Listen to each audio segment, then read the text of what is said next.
Hello दोस्तों, GS वाला YouTube channel में आप सभी का स्वागत है। साइंस सीरीज में फिजिक्स का हम लोगों ने 2 वीडियो पहले देख चुका है। आज तीसरा वीडियो है। तीसरे वीडियो में हम लोग कवर करेंगे पदार्थ के यांत्रिक गुण, जिसमें दाब, प्रणोद, प्लवन, श्यानता, पृष्ठ तनाव एवं प्रत्यास्थता से संबंधित प्रश्न रहेंगे। इस वीडियो में टोटल 15 प्रश्न कवर किए गए हैं, जिसके व्याख्या सहित चर्चा किया गया है। तो आप इसको 15 प्रश्न के रूप में सिर्फ ना ले, हर एक प्रश्न का जो है 5 से 7, 8 व्याख्या में जोड़ा गया है। तो आप इसको लगभग 80-100 क्वेश्चन के रूप में देखें। फटाफट चलिए हम लोग आज का पहला सवाल देख लेते हैं। पहला प्रश्न है, द्रव्य की बूंदें निम्नलिखित में से किसके कारण गोल हो जाती है? द्रव्य की बूंदें किसके कारण गोल हो जाती है? तो इसका सही आंसर है डी, पृष्ठ तनाव। द्रव्य की बूंदें पृष्ठ तनाव के कारण गोल हो जाती है। द्रव्य की बूंदें एवं वर्षा की बूंदें पृष्ठ तनाव के कारण गोल होती है। किसके कारण? द्रव्य की बूंदें हो चाहे वर्षा की बूंदें, पृष्ठ तनाव के कारण गोल हो जाती है। कपड़े की सफाई के लिए प्रयुक्त डिटर्जेंट जल के पृष्ठ तनाव को कम कर देते हैं, इसलिए कपड़ा आसानी से साफ हो जाता है। चलिए अगला है, सुई का जल की सतह पर तैरना पृष्ठ तनाव के कारण होता है। सुई का जल की सतह पर तैरना पृष्ठ तनाव के कारण।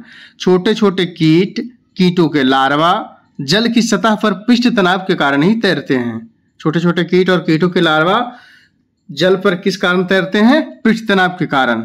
किंतु जल में जब मिट्टी का तेल मिला देते हैं तो क्या होता है? पृष्ठ तनाव जल का कम हो जाता है, जिसके कारण लार्वा पानी में डूबकर मर जाता है। तो चलिए अगला देखते हैं। शेविंग ब्रश को जल से निकालने पर पृष्ठ तनाव के कारण उसके बाल आपस में चिपक जाते हैं। किसके कारण? पृष्ठ तनाव के कारण। अगला है, एक केश नली में जल की अपेक्षा एक तरल अधिक ऊंचाई तक चढ़ता है। इसका कारण यह है कि तरल पदार्थ का पृष्ठ तनाव जल की अपेक्षा ज्यादा होती है। क्या है? तरल पदार्थ का जो है पृष्ठ तनाव, तरल पदार्थ का पृष्ठ तनाव जल की अपेक्षा ज्यादा होती है, इसलिए एक केश नली में जल की अपेक्षा एक तरल अधिक ऊंचाई तक चढ़ता है। चलिए अगला है, बत्ती वाले स्टोव में केरोसिन का बत्ती में ऊपर चढ़ना किसके कारण? पृष्ठ तनाव। पृष्ठ तनाव भी देता है, कहीं कि ऑप्शन केशिकत्व भी आएगा, तो दोनों सही है, पृष्ठ तनाव भी है, केशिकत्व भी है। दूसरा प्रश्न देख लेते हैं आज का। जब बैरोमीटर का पारा अचानक गिर जाए तो यह किसका द्योतक है? इसका सही आंसर है आपका आंसर सी, आंधी या झंझावात की संभावना का। जब बैरोमीटर का पारा अचानक गिर जाए तो किसका संकेत है? आंधी या झंझावात के। वायुदाब मापने वाले यंत्र को बैरोमीटर कहा जाता है। क्या कहा जाता है? बैरोमीटर। वायुदाब मापने वाले यंत्र को बैरोमीटर। बैरोमीटर का आविष्कारक ई टॉरिसेली को कहा जाता है। किसको? ई टॉरिसेली को। बैरोमीटर में पानी, हवा तथा पारा का प्रयोग किया जाता है। किसका किसका? पानी, हवा तथा पारा का। अगला है, वायुमंडलीय दाब का मात्रक क्या होता है? बार होता है। वायुमंडलीय दाब का मात्रक बार, और इसके मापने वाले यंत्र को बैरोमीटर। जब बैरोमीटर का पारा अचानक गिर जाए तो आंधी तूफान की संभावना होती है। वहीं जब बैरोमीटर का पारा धीरे धीरे नीचे गिरता है तो वर्षा होने की संभावना होती है। और बैरोमीटर का पारा जब धीरे धीरे ऊपर चढ़ता है तो मौसम साफ होने की संभावना रहती है। तीसरा सवाल है, जब दाब बढ़ाने पर बर्फ के गलनांक पर क्या प्रभाव पड़ेगा? दाब बढ़ाने पर बर्फ के गलनांक पर क्या प्रभाव पड़ेगा? चलिए इसका सही आंसर हो जाएगा ऑप्शन ए, घट जाएगा। दाब बढ़ाने पर बर्फ के गलनांक पर क्या प्रभाव पड़ेगा? गलनांक घट जाएगा। दाब बढ़ाने पर बर्फ का गलनांक घट जाएगा। दाब का एसआई मात्रक क्या है? न्यूटन प्रति मीटर स्क्वायर। दाब का एसआई मात्रक क्या होता है? न्यूटन प्रति मीटर स्क्वायर होता है। गर्म करने पर जिन पदार्थों का आयतन बढ़ता है, दाब बढ़ाने पर उसका गलनांक भी बढ़ता है। जैसे घी, मोमबत्ती।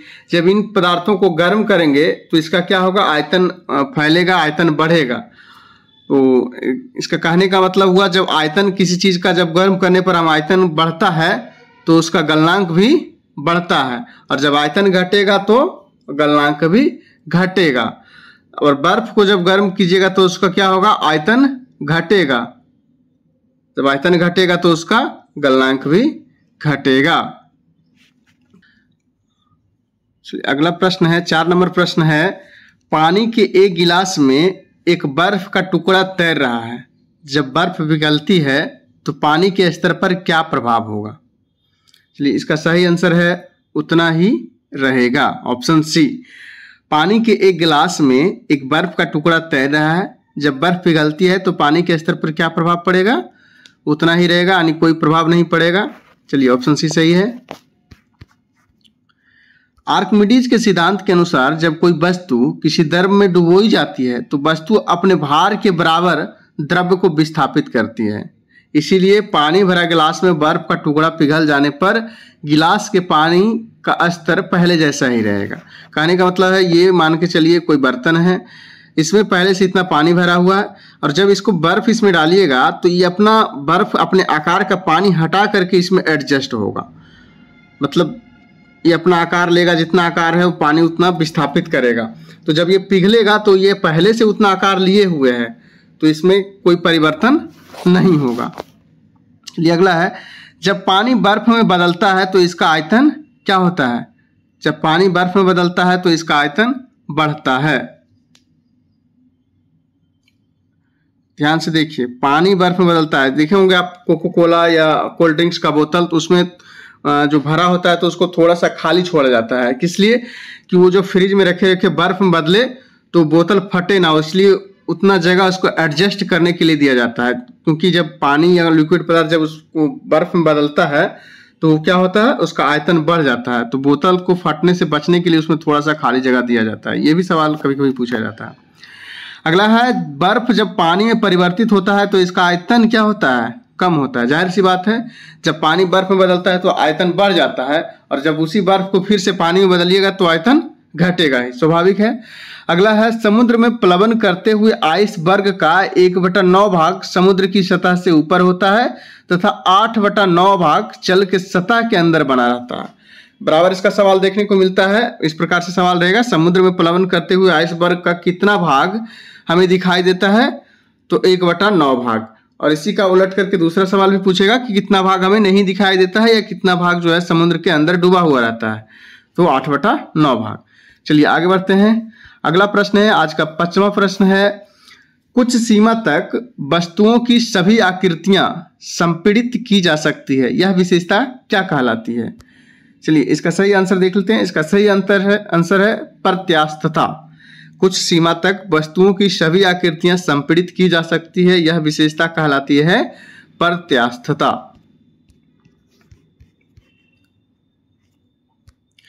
प्रत्यास्थता वस्तु का वह गुण है जिसके कारण विरूपण बल के हटाने पर वस्तु अपने प्रारंभिक आकार को ग्रहण कर लेता है। प्रत्यास्थता किसी वस्तु का वह गुण है जिसके कारण वस्तु अपने ऊपर आरोपित विरूपक बल के प्रभाव में किसी भी परिवर्तन का विरोध करती है। दोनों का लगभग एक ही मतलब है। कहने का मतलब हुआ, आप कोई रबड़ ले लीजिए, रबड़ को इस तरफ से बल लगाइए और इस तरफ से बल लगाइए, तो ये क्या हो जाएगा, एक खिंचाव में इतना बड़ा तो हो जाएगा शुरू में, लेकिन इसको जैसे ही छोड़िएगा ये फिर से अपना आकार इतना बड़ा ले लेगा। तो प्रत्यास्थता का मतलब यही है कि जब किसी वस्तु पर कोई बाहरी बल लगाया जाता है तो उस समय अपना आकार तो बदल लेता है लेकिन पुनः अपना आकार में आ जाता है, तो इसे ही प्रत्यास्थता कहते हैं। मानी कहने का मतलब यही है कि किसी भी बल के प्रभाव में परिवर्तन का विरोध करता है, अपने आप में परिवर्तन नहीं लाती है, यही प्रत्यास्थता है। एक लोहे की गेंद पारद या मरकरी से भरी बाल्टी में गिराई जाती है तो वह क्या हो जाती है? तो क्या हो जाती है, इसका सही आंसर देख लेते हैं हम। यह पारे या पारद की सतह पर क्या होगी, तैरेगी। ऑप्शन बी सही आंसर, यह पारे या पारद की सतह पर तैरेगी। क्यों तैरेगी, चलिए देखते हैं। कम घनत्व वाले पदार्थ ऊपर एवं अधिक घनत्व वाले सबसे नीचे होते हैं। कम घनत्व वाले पदार्थ क्या होते हैं, ऊपर, और अधिक घनत्व वाले, जिसमें ज्यादा घनत्व होता है वो नीचे बैठ जाते हैं और जिसका कम घनत्व होता है वो ऊपर आ जाते हैं। तो इसी क्रम में देखिए कि पारा का घनत्व वो जो है 13.6 ग्राम प्रति सेंटीमीटर क्यूब है, जबकि लोहा का घनत्व जो है 7.8 ग्राम प्रति सेमी क्यूब है। मतलब पारा का घनत्व ज्यादा है और लोहा का घनत्व कम है। तो जाहिर सी बात है, जब पारे की भरी बाल्टी में लोहे की गेंद डालेंगे तो लोहा ऊपर आ जाएगा क्योंकि इसका घनत्व कम है। अगला है स्वच्छ जल का घनत्व 1 ग्राम प्रति सेमी क्यू, पेट्रोल का घनत्व 0.74 ग्राम प्रति सेमी क्यू, खारे पानी या समुद्री जल का घनत्व 1.02 ग्राम प्रति सेमी क्यू। इसका सवाल भी आता है कि पेट्रोल जो है जल के ऊपर क्यों आ जाता है, पेट्रोल और जल को जब मिलाया जाता है तो जल के ऊपर पेट्रोल क्यों आ जाता है। तो ये देख लीजिए, इसका घनत्व जो है जल से कम है, इसलिए ये जल के ऊपर आ जाता है। अभी हम लोगों ने देखा कि जिसका घनत्व कम रहेगा वो ऊपर आ जाएगा और जिसका घनत्व ज्यादा रहेगा वो नीचे चला जाएगा। चलिए आगे बढ़ते हैं। समुद्री पानी का घनत्व साधारण पानी से ज्यादा होने के कारण एक तैराक को नदी के मुकाबले समुद्री पानी में तैरना आसान होता है। इससे भी संबंधित प्रश्न पूछे जाते हैं कि एक तैराक को जो है स्वच्छ जल की अपेक्षा समुद्री जल में तैरना आसान क्यों होता है। तो इसका जो है घनत्व ज्यादा होने के कारण, समुद्री जल का घनत्व ज्यादा होने के कारण। आगे बढ़ते हैं। जल का घनत्व अधिक होने के कारण पेट्रोल, मिट्टी तेल आदि जल के ऊपर तैरता है। इसका चर्चा हम लोगों ने कर चुका है। घनत्व का एसआई मात्रक किलोग्राम प्रति मीटर क्यू होता है, केजी प्रति मीटर क्यू होता है। घनत्व बराबर द्रव्यमान बटा आयतन। घनत्व का फॉर्मूला क्या है, द्रव्यमान बटा आयतन। चलिए आगे बढ़ते हैं।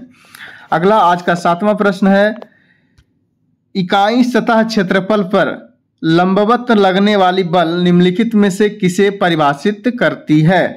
किसे परिभाषित करती है, दाब को। इसका सही आंसर हो जाएगा दाब। इकाई सतह क्षेत्रफल पर लंबवत लगने वाली बल निम्नलिखित में से किसे परिभाषित करती है, दाब को। प्रति एकांक क्षेत्रफल पर लगने वाले बल को क्या कहते हैं, दाब। प्रति एकांक क्षेत्रफल पर लगने वाले बल को दाब कहते हैं। दाब का एसआई मात्रक न्यूटन प्रति मीटर स्क्वायर या न्यूटन प्रति वर्ग मीटर है, जिसे पास्कल भी कहा जाता है। दाब का एसआई मात्रक क्या है, न्यूटन प्रति मीटर स्क्वायर या न्यूटन प्रति वर्ग मीटर, एक ही है दोनों, जिसे पास्कल भी कहा जाता है। दाब क्या है, एक अदिश राशि है। दाब का फार्मूला क्या होता है, बल बटा क्षेत्रफल। बल बटा क्षेत्रफल दाब का फार्मूला। वायुमंडलीय दाब का मात्रक क्या होता है, बार होता है।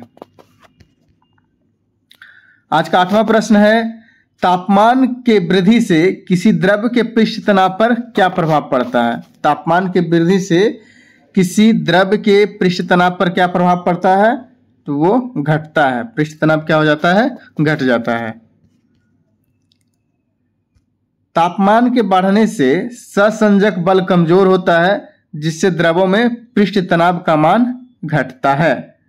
एक सहसंजक बल है, इससे भी संबंधित प्रश्न आते हैं। जब दो सेम पदार्थ के अणुओं के बीच लगने वाले बल को क्या कहते हैं, सहसंजक बल। एक ही तरह का पदार्थ हो उसके बीच लगने वाले बल को क्या कहते हैं, सहसंजक। और दो भिन्न भिन्न पदार्थों के बीच लगने वाले बल को क्या कहते हैं, आसंजक। आसंजक कहते हैं। चलिए क्लियर है। पृष्ठ तनाव तापमान का व्युत्क्रमानुपाती होता है। क्या होता है, तापमान का व्युत्क्रमानुपाती, मतलब तापमान बढ़ाएंगे तो पृष्ठ तनाव कम होगा और तापमान को कम करेंगे तो पृष्ठ तनाव बढ़ेगा। तो ये सब कंसेप्चुअल क्वेश्चन है, इसको बारीकी से देखिए। अगला है, शीशे के छर्रे बनाने में द्रवीय शीशे के पृष्ठ तनाव गुण का उपयोग किया जाता है। किस गुण का, द्रव के पृष्ठ तनाव गुण का। शीशे के छर्रे बनाने में द्रवीय शीशे के पृष्ठ तनाव गुण का उपयोग किया जाता है। अगला है, पृष्ठ तनाव का मात्रक क्या है, न्यूटन प्रति मीटर होता है। पृष्ठ तनाव का मात्रक न्यूटन प्रति मीटर। चलिए आज का अगला प्रश्न देख लेते हैं। 9 नंबर प्रश्न है, केशिकत्व के कारण द्रव नली में चढ़ेगा।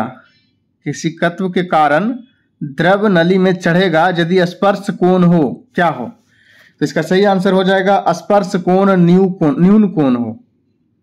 केशिकत्व के कारण द्रव नली में चढ़ेगा यदि स्पर्श कोण न्यून कोण हो। केशिकत्व के कारण नली में द्रव तभी चढ़ेगा जब स्पर्श न्यून कोण हो। स्पर्श का मान क्या हो जाए, न्यून कोण। केश नली में द्रव के ऊपर चढ़ने अथवा नीचे उतरने की घटना को क्या कहते हैं, केशिकत्व कहते हैं।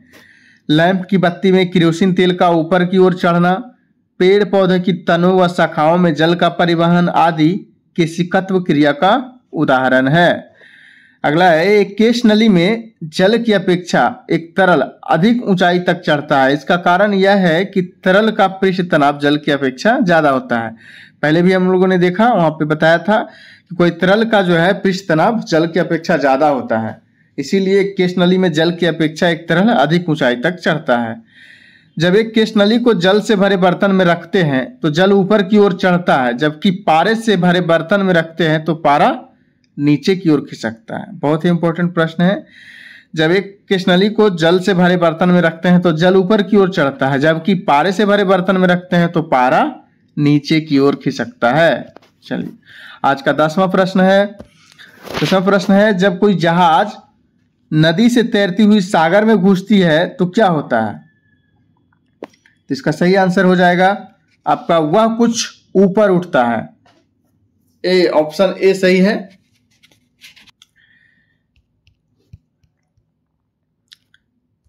जब कोई जहाज नदी से तैरती हुई सागर में घुसती है तो वह कुछ ऊपर उठ जाती है। इसका कारण यह है कि सागरीय जल का घनत्व नदी के जल के घनत्व से अधिक होता है। अभी हम लोगों ने ऊपर देखा कि स्वच्छ जल का घनत्व 1 होता है और समुद्री जल का जो है घनत्व कितना होता है? 1.2 होता है, 1.02 होता है। तो जाहिर सी बात है इसका घनत्व ज्यादा है तो इसमें जो है जहाज ऊपर आ जाएगा। तो ये कारण सागर में उत्प्लवन बल अधिक लगने लगता है।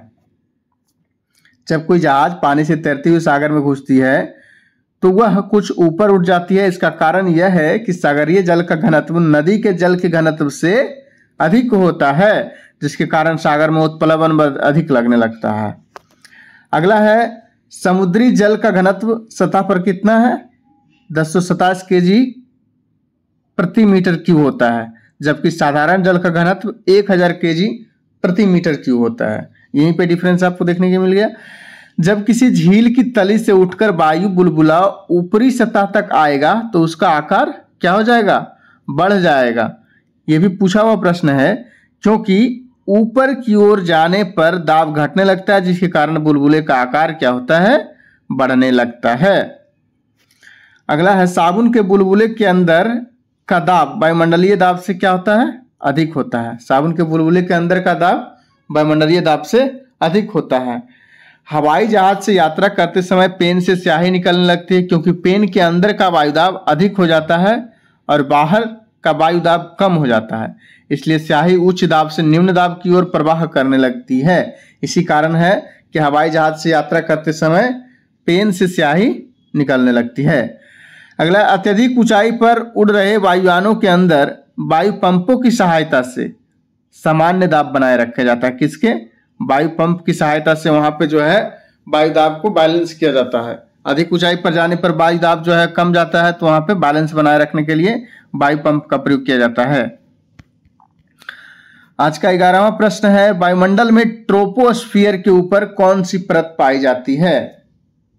इसका आंसर सही है ऑप्शन ए, स्ट्रेटोस्फियर। क्या है? स्ट्रेटोस्फियर। वायुमंडल में ट्रोपोस्फियर के ऊपर कौन सी परत पाई जाती है? स्ट्रेटोस्फियर। वायुमंडल के सबसे निचले परत को क्षोभ मंडल कहते हैं। क्या कहते हैं? क्षोभ मंडल। वायुमंडल के सबसे निचले परत को क्षोभ मंडल। सभी महत्वपूर्ण वायुमंडलीय गतिविधियां किसमें होती है? क्षोभ मंडल में होती है। समताप मंडल को शांत मंडल भी कहते हैं। ओजोन मंडल परावैंगनिक किरणों से बचाता है। ओजोन मंडल किसे बचाता है? परावैंगनिक किरणों से। वीडियो पसंद आ रहा हो तो लाइक करें, शेयर करें और सब्सक्राइब करें। चलिए आज का 12वां प्रश्न देख लेते हैं। 12वां प्रश्न है, गिरती हुई वर्षा की बूंद वेग को सीमित मान प्राप्त करती है। इसका कारण क्या है? गिरती हुई वर्षा की बूंद वेग को सीमित मान प्राप्त करती है। इसका कारण है वायु द्वारा आरोपित श्यान बल। वायु द्वारा आरोपित श्यान बल। ऑप्शन सी सही है।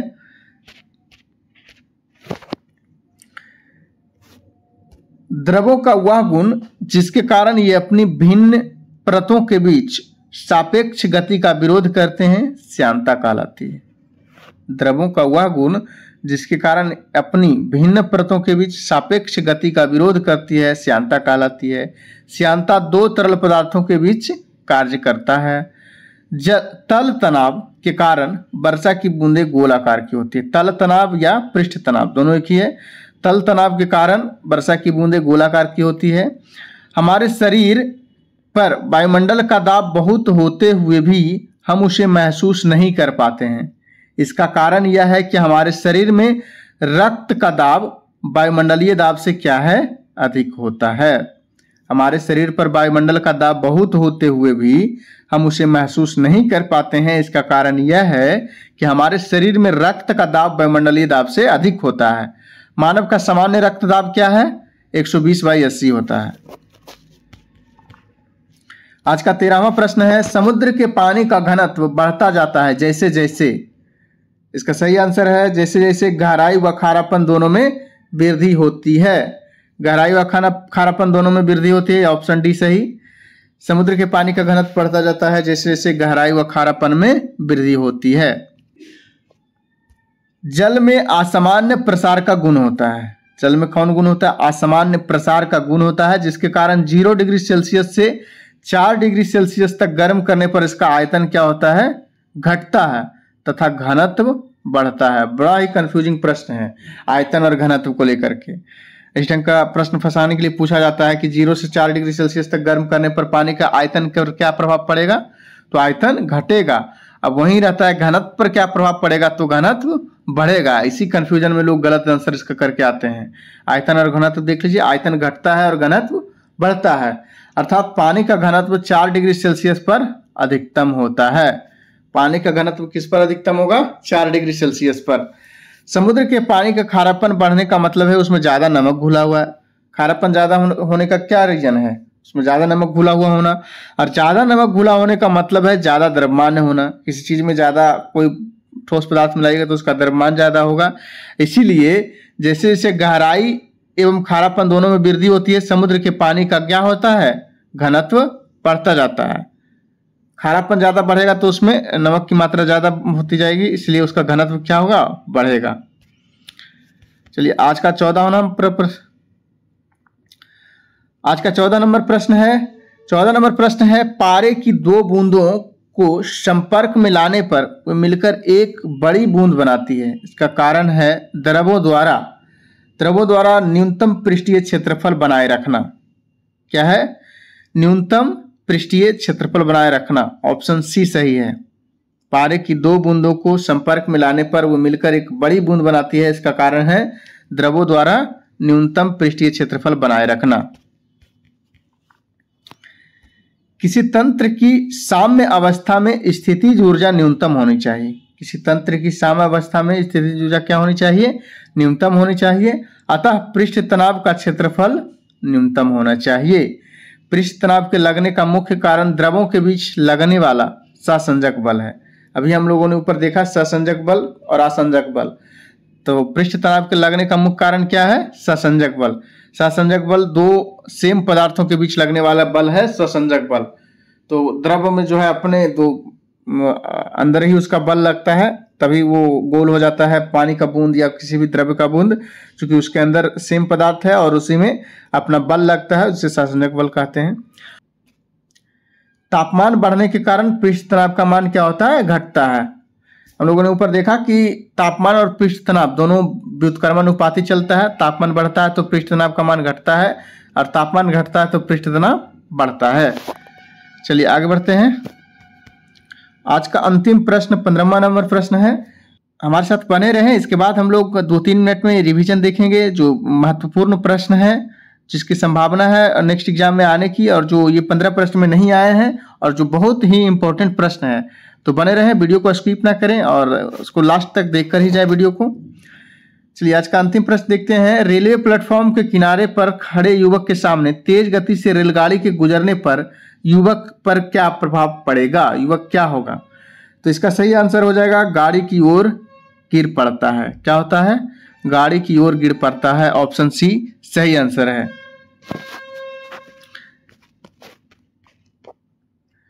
बर्नौली प्रमेय के अनुसार जहां दाब अधिक होता है वहां वेग कम होता है। बर्नौली प्रमेय क्या कहता है, जहां दाब अधिक होगा वहां वेग कम होगा, और जहां वेग अधिक होगा वहां दाब कम होगा। यह भी व्युत्क्रमानुपाती है, जहां वेग कम वहां दाब अधिक, और जहां दाब अधिक वहां वेग कम। रेलगाड़ी गति में होती है तब उसका वेग ज्यादा होने के कारण अगल बगल का दाब क्या हो जाता है, कम हो जाता है।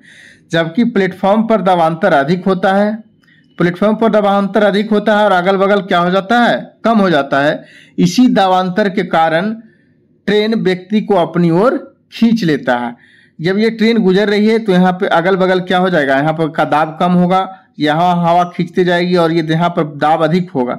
जब यहाँ से गुजरेगी तो यहाँ जो वैकेंट हो जाएगा दाब, इसको भरने के लिए हवा जो है दाब बनाता है, खींचता है दोनों तरफ से हवा को, तो यही दाब ज्यादा हो जाता है तो यहाँ पे जो भी वस्तु रहेगी, व्यक्ति रहेगा, उसको जो है अपनी तरफ खींच लेगा।